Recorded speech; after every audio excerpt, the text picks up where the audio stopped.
Selamat berjumpa kembali, wahai para pembelajar arsitektur kota. Ya, tanpa terasa, lebih dari setengah modul perkuliahan telah kita lewati. Tanpa terasa, ya gitu. Nah, di awal-awal kuliah, saya antarkan Anda tentang sense of the city, ya. Bagaimana kota itu bisa dicerap lewat indera, lewat sense kita, lewat pengalaman indrawi. Nah, makin kesini, makin masuk ke materi, ya.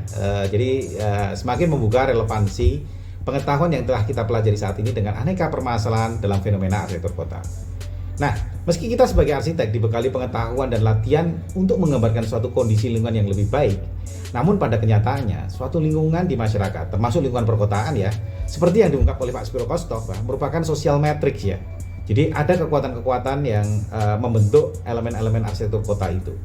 Nah, kali ini kita akan membahas satu elemen arsitektur yang paling esensial menurut Spiro Kostov, yaitu public places. Tempat-tempat di dalam kota di mana masyarakat bisa berkumpul. Bersama saya Agus Eko Madyo, dan kita awali pembahasan ini dengan mengetengahkan permasalahan aktual tentang public places. Ini adalah sebuah karikatur ya yang menyindir sebetulnya bagaimana perkembangan kota yang tidak menyediakan ruang-ruang untuk publik ya, tidak menyediakan public places sehingga anak-anak akhirnya bermain di jalan dan membahayakan buat mereka. Padahal menurut Undang-Undang Republik Indonesia nomor 26 tahun 2007 bahwa itu setiap kota itu wajib memberikan proporsi bagi ruang terbuka hijau kota. Ini adalah satu permasalahan aktual yang bisa kita diskusikan dalam materi tentang public places. Ini yang terjadi di tempat kita ya, hutan beton. Apalagi sekarang nih anak-anak nih, hutan motor gitu ya. Lalu ruang terbuka hijau terokupansi oleh mesin. Ya, ini di sebuah tempat ya. Ini kalau Anda lihat di peta sebelah kiri ini, itu ada sungai yang masih memperlihatkan ada ruang hijau ya.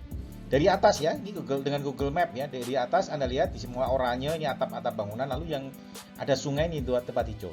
Tapi apa yang terjadi setelah kita turun ke darat ya? Kita lihat namanya Kali Baru ya. Kali Baru ini berarti sungai yang baru sebenarnya. Dia sungai yang dibangun baru. Ya, bukan sungai yang existing. Tapi apa yang terjadi? Sungai itu tidak terlihat ya, tertutup oleh bangunan-bangunan informal nih, petak-petak dagang gitu ya. Tidak kelihatan sungainya, hanya kelihatan pohon menongol ini. Nah, kalau dilihat dari sini adalah bahwa mengapa sungai tertutup, karena orang harus survive. Orang harus survive, harus tinggal dan mengais nafkah di kawasan pusat kota, karena ini dekat dengan pasar ya. Tapi kadang-kadang juga bukan masalah survive, tetapi ambisi gitu ya. Wah, ingin hebat gitu ya, ingin ekonominya maju gitu ya.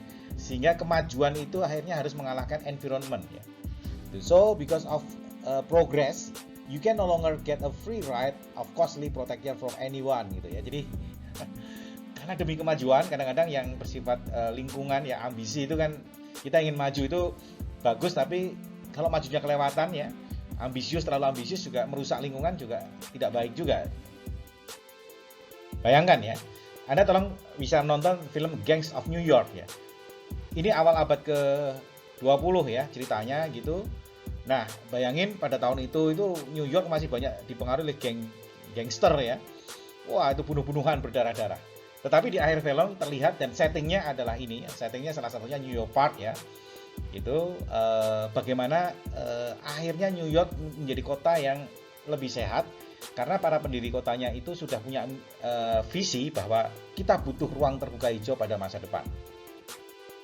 Nah, sebenarnya peran ruang terbuka kota itu bukan hanya ruang ekologis ya, tapi pertama adalah yang paling awal adalah voids among solid ya. Jadi menjadi ruang kosong di antara bangunan-bangunan yang membuat kota menjadi padat. Baru setelah itu adalah peran sebagai ruang hijau ya, sebagai paru-paru kota karena ada banyak vegetasinya. Dan yang penting sebagai public places adalah ruang sosial. Dan ketika orang berkumpul di situ tidak cukup hanya berkumpul, tapi ada identitas ya, ada kebanggaan yang diciptakan atau dibangun di dalam ruang publik tersebut. Ini yang pertama adalah urban voids. Ini kota di Iran ya, Isfahan ya. Anda lihat kota-kotanya padat tetapi dalamnya kosong ya.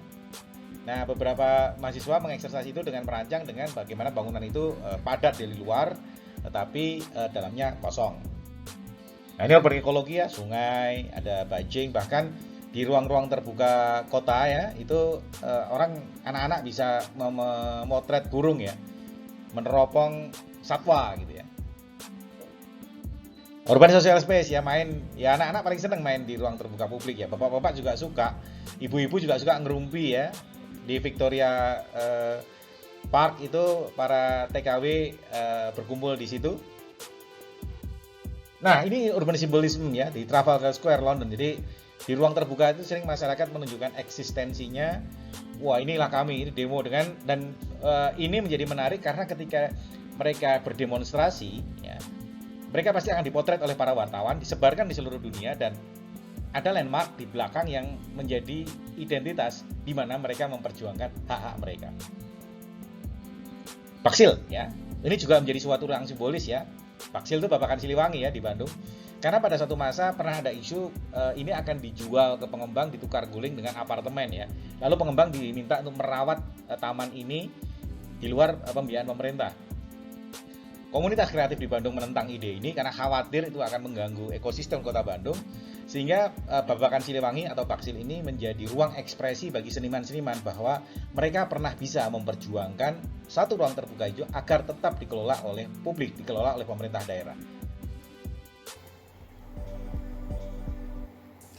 Demikian tadi permasalahan aktual tentang public places ya, dan bagaimana ternyata dalam berbagai tempat masyarakat menggunakan ruang publik tersebut untuk sebagai urban void ya, ruang kosong di dalam sebuah kepadatan kota, atau ruang ekologis yang terkait dengan lingkungan, ruang sosial, tempat interaksi antar sesama warga kota, dan ruang simbolis, tempat warga kota merepresentasikan kebanggaan dirinya.